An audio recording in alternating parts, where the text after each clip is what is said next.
நட்பு கொள்ளல் தீயாருடன் சென்று போகாதே.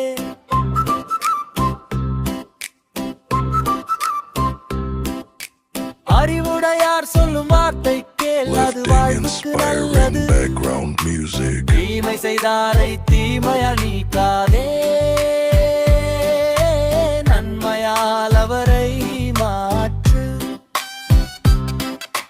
பொய்யை பேசாதே உண்மையை பேண்,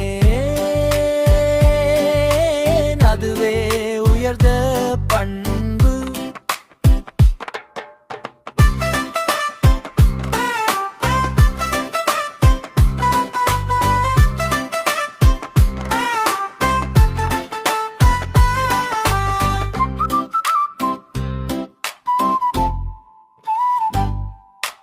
உழைத்து பெறுவது உயர்வு தரும், சோம்பேறித்தனம் தாழ்வு தரும்.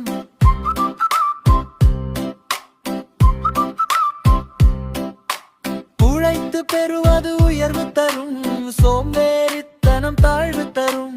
தீமை செய்தாரை தீமையால் நீக்காதே, நன்மையால் அவரை மாற்று. பொய்யை பேசாதே உண்மையை பேண்,